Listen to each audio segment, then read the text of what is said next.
Go. It's August 11, 2024, and I'm sitting with Mr. John J. Jeckovich, and we're reading his book, Their Mother's Sons, and we're on chapter 14, and that's titled Catacombs and Revoir, and we're on page 404. And this is when Mr. Jeckovich is days or weeks away of going back to the front line of the Battle of Bulge. He was wounded by a sniper in the shoulder, shrapnel in his leg, so he was sent over to Paris hospitals. He was there for a couple months, and he met a beautiful lady, a former nun named Renee, and his time is running out. They took him out of the hospital recently. They took him to a rest and rehabilitation center, which is 30 miles north of Paris, and this is his last stop before he's sent back to the front lines. But in between, Mr. Jeckovich is not letting any grass grow under his feet. He's still getting nightly leaves, and he's visiting Renee, his newfound girlfriend, like a couple, 2-3 weeks ago in Paris. And it's interesting how Mr. Jeckovich has to get to Renee's house. He has to take a bus to the train station, take a train station to Paris, and then from the train station he has to take a taxi cabs. So he's got 3 different steps to see Renee, and he's happy to do so.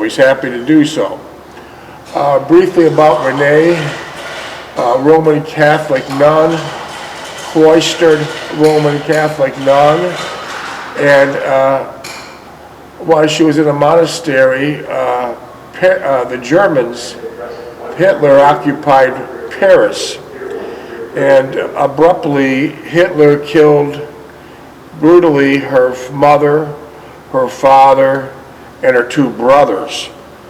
So at this time Renee questioned her faith and left the monastery.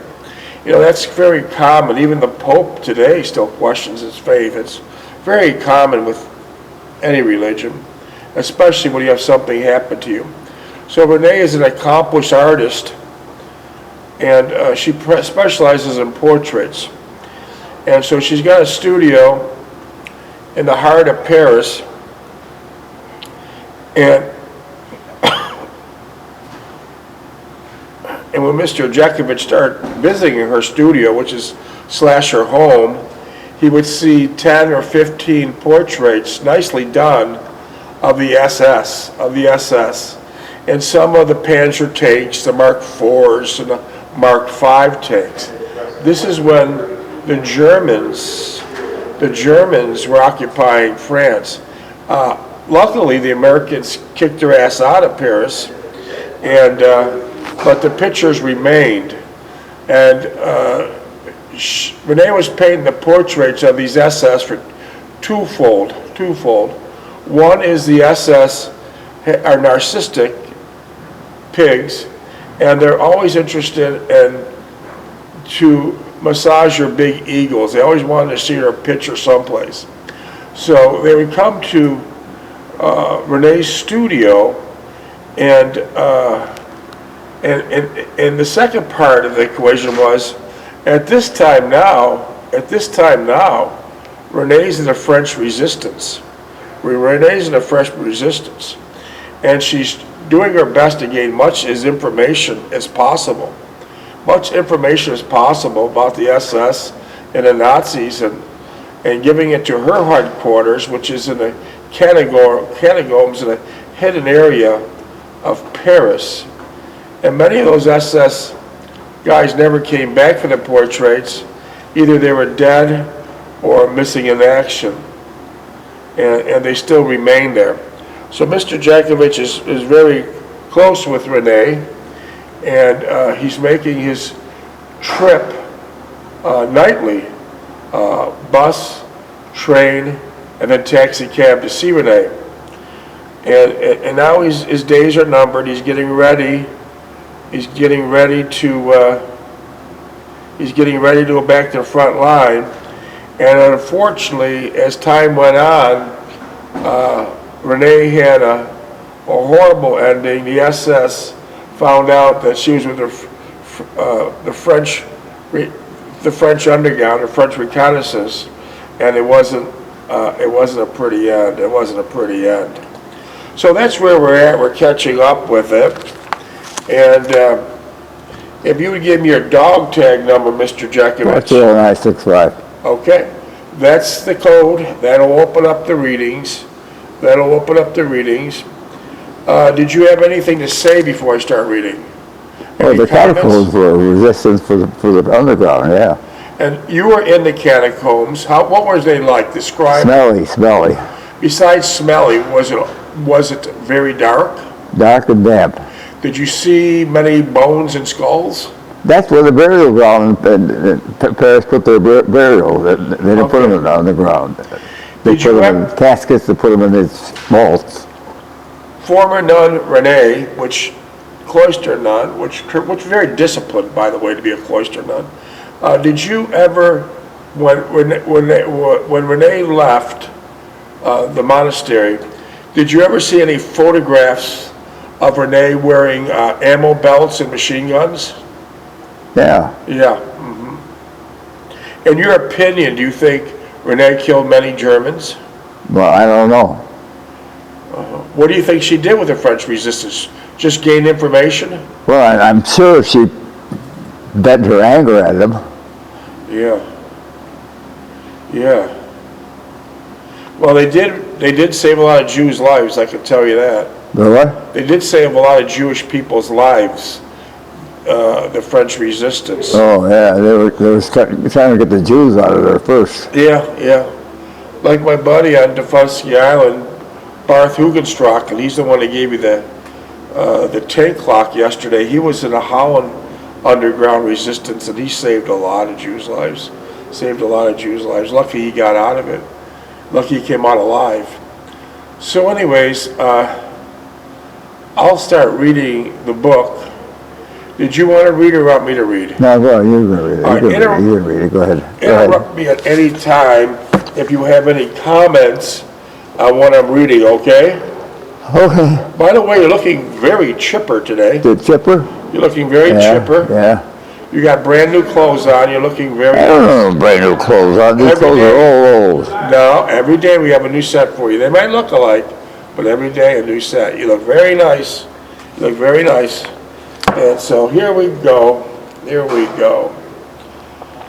We had been talking for several hours as it was dark outside, and the only light in the room was coming from the dying embers in the fireplace. I asked her if she wanted to go out and get something to eat, and she jumped up and stated that she had prepared something and was off in the kitchen. I followed her into the kitchen and sat at the table watching her scurry about.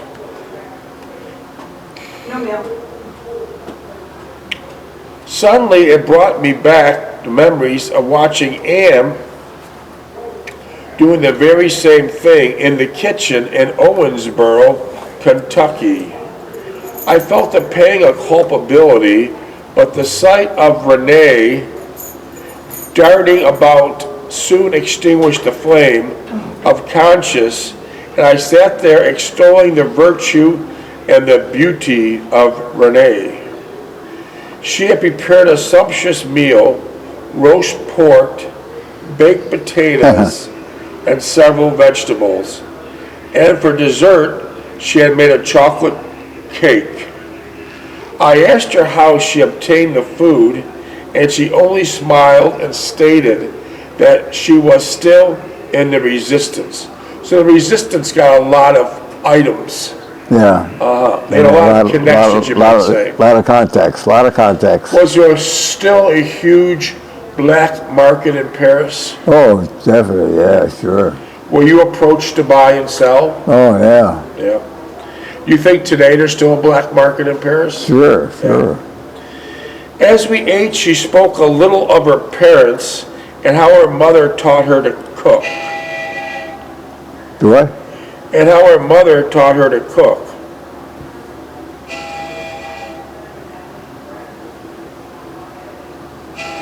She insisted,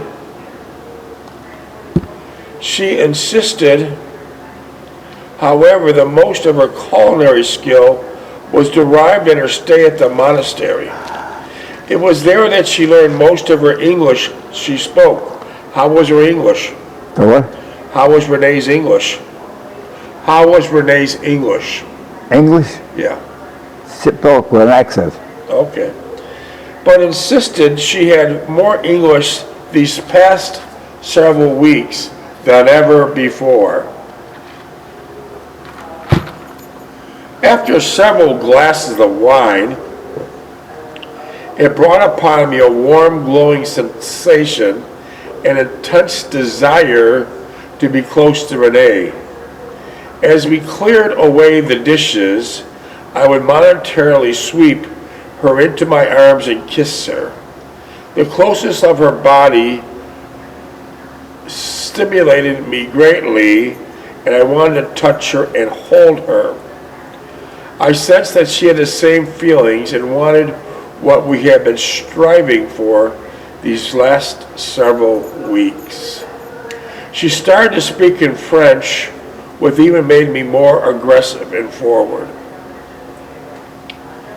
Okay, let's see. Okay, we're going to pass by a few of these sentences. Okay, we're going to move on. We're not going to read these paragraphs. Suddenly she drew away, spoke something in French, and instantly corrected herself. Enough, I'm being overwhelmed, she whispered, seating herself in one of the chairs around the table. I sat across from her and reached out for her hand. She smiled.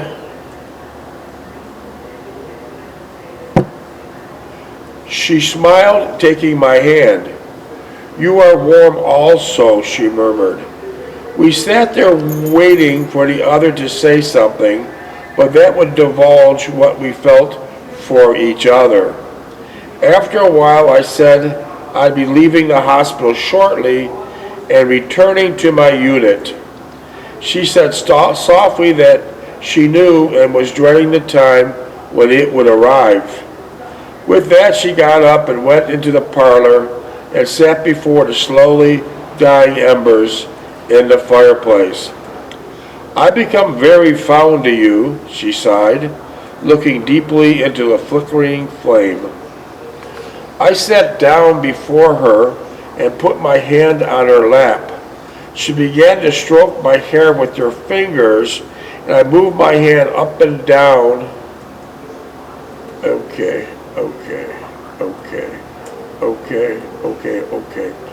Okay, here we go. I looked up at her, and there were tears in her eyes. I knew I cared for her very much. I got up and stood before the fireplace facing her.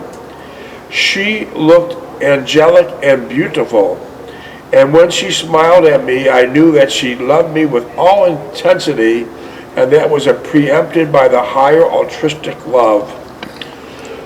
I don't know what I want, she explained, getting closer, getting up and putting her arms around my waist and plunging her head into my chest.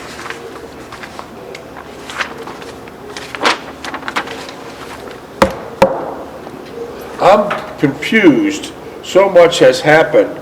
I'm older and I don't know if I can. Minutes? 15.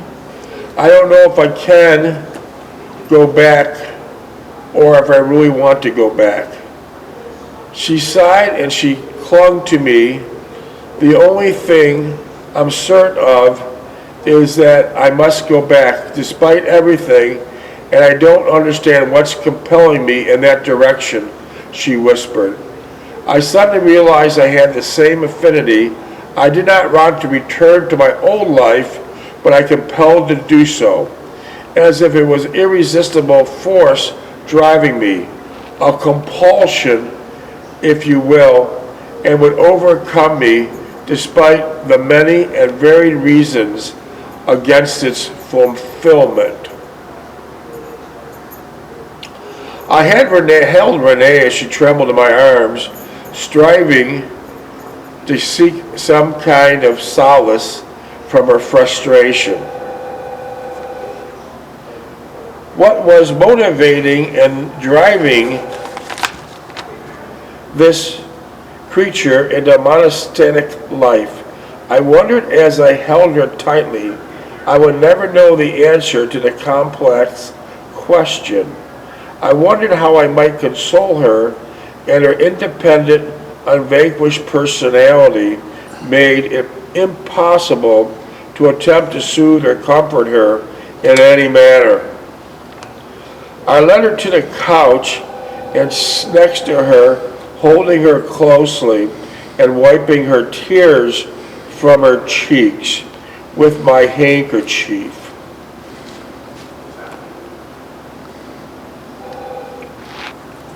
She looked at me and sighed. "I'm sorry I'm acting childish." She then put her head on my shoulder and took my hand. "You know, I have similar problems to yours, but on a much smaller scale," I said. What do you want to be a priest? Good. We'll both go to the same monastery." She blurted out, and we both burst out laughing. She blew her nose with my handkerchief and then asked in a more serious tone what problem I had.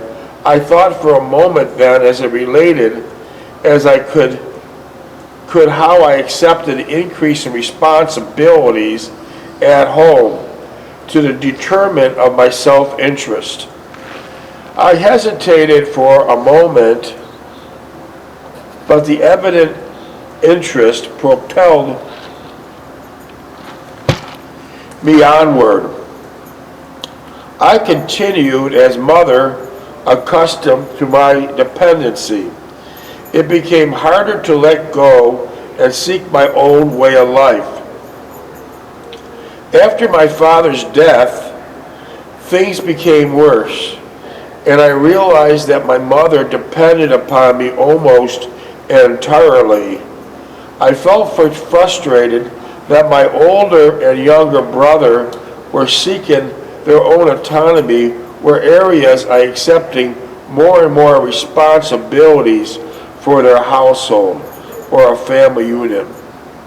Your older brothers, what do they do? You said your older brothers were basically non-existent. Yeah, well, he was in school, he did this and that. And your other brother? Lucky. Yeah. He was wandering around. Well, I had to pick him up 3 or 4 times a month. He was running away. Why would he run away? And he got dissatisfied with where he's living. But you said he was never home, so. Huh? You said he was never home. How could he be? Did he run away to a friend's house, or? He got in the wrong. He got a job at the bowling alley and he got in the wrong company. Okay, yeah, that would happen. Yeah. He got in the wrong company. Yeah. Never got out of it. Yeah.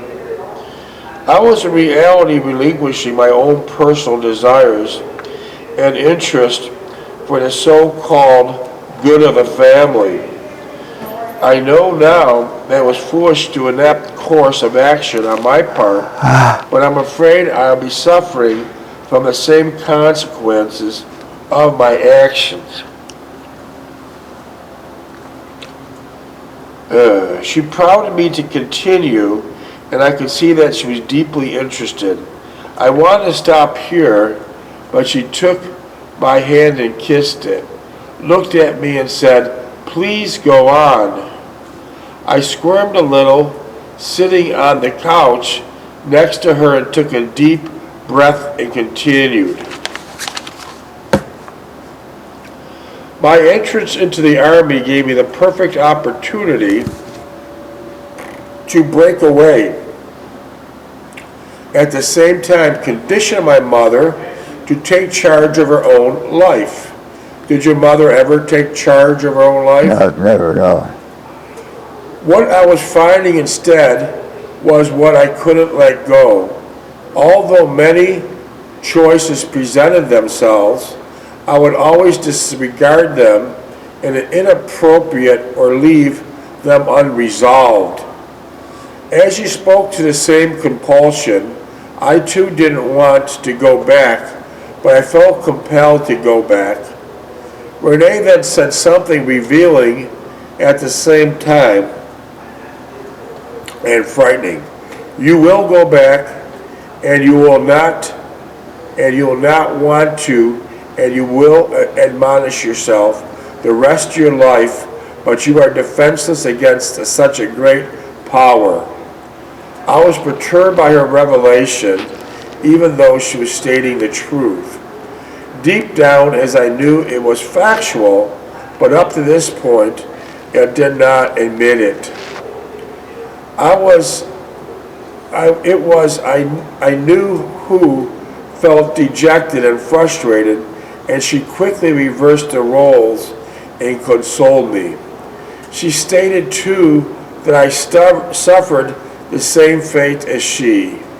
It was difficult to fully comprehend all of this insight into the complexities of our adult lives.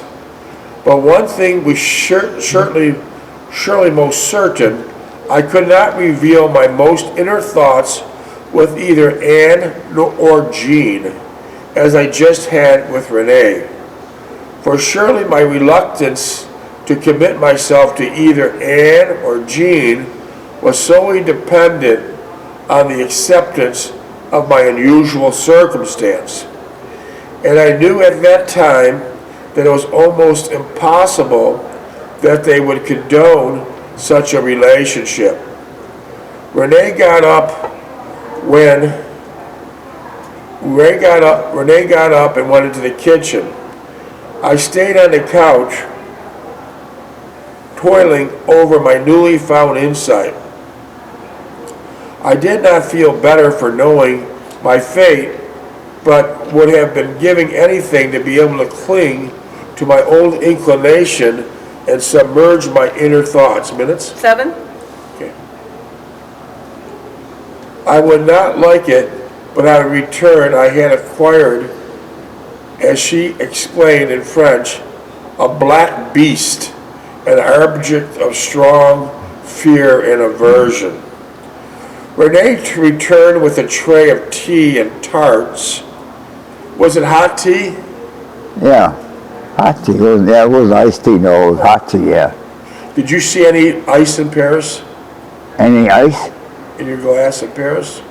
No, in the restaurants, no. Everything was lukewarm or cooled somehow, other than ice. And what were these tarts about? What did these tarts look like?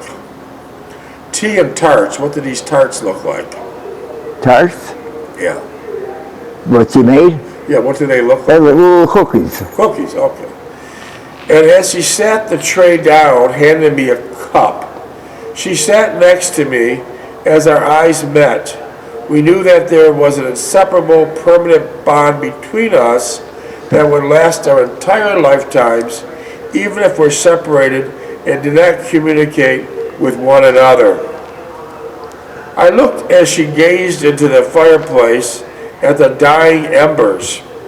Her demeanor was peaceful, as she had resigned herself to her fate.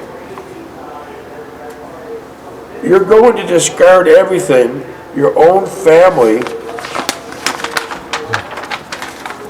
the love of someone, and a life of companionship and sharing for what?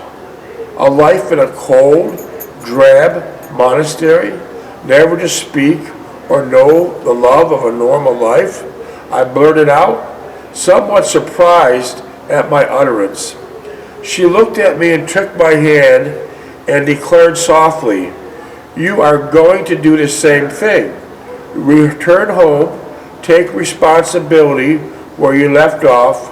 You regret it and find it painful and disheartening, but you'll do it because you'll know you have no other choices.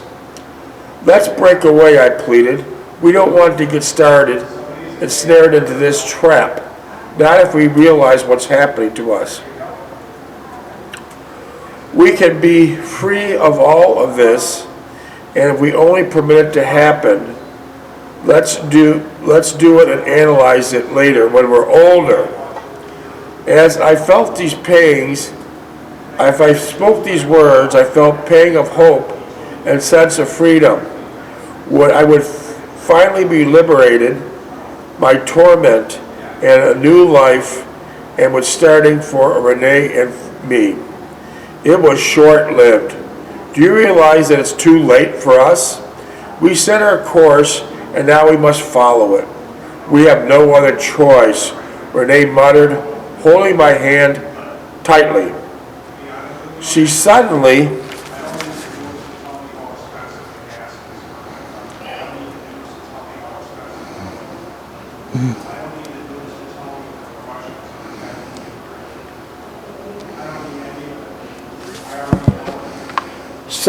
everything was driving. Suddenly everything was swirling. But my father's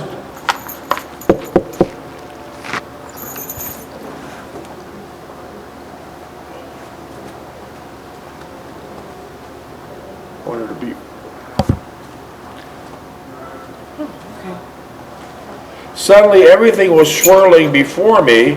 My father's death, the arguments and struggles we had at home, my brother's apathy for my mother's dependency on me, and Ann and Jean Fink Lape, the squad members who were killed.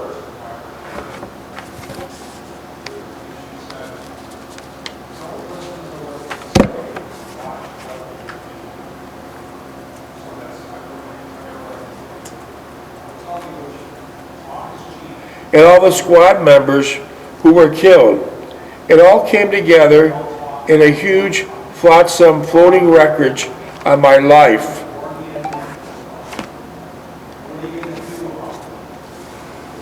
Let's see, I got a text here. You want to answer any questions on the text? Go ahead. All right, let me pull it up. Hold up. Let's see. I gotta read this text. You sweating? You gotta get my phone out of my pocket. I have a text. Let's see what they say. Let's see what they say.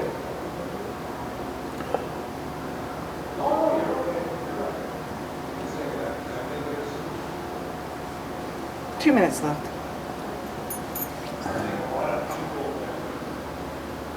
Two minutes left? I'm gonna wait to do the text then. Okay. Because it might take a long time to read Okay. those texts. All right, let me continue reading. We'll do the text the next reading here, because it'll take a long while to read it. After a while, Renee turned to me and said, "It's getting late." I knew she did not want me to leave, and I did not want to go either. I lingered into the very last moment. "Well, will I see you tomorrow?" I asked her. "Oh yes," she declared. "We'll still have much to talk about before you leave." "Yes, sister," I rejoined, and she let out a small laugh, holding me around the waist, and made our way to the door. She whispered good night until tomorrow and kissed me. As I rode the metro back to the hospital, I was totally distraught and angry at myself. I had handled the entire episode badly tonight in the wrong perspective, and I had the same thing with Ann and Jean. Made all the kinds of excuses for my ineptness. I was thoroughly disgusted with myself. Minutes? 45 seconds. I then thought of Renee, what lay ahead for her, and how she would never know the love of her own children, or the comfort of someone she loved dearly, the warmth of his body on a cold winter's night. She would live among the strangers her whole life and not know the intimacy of a man and women. She would devote her whole life to loving and caring for everyone else, yet there would be no one who would reciprocate and show her love and understanding. Okay, we'll wrap it go. Okay, let me pick up. Oh, we'll pick it up in a second.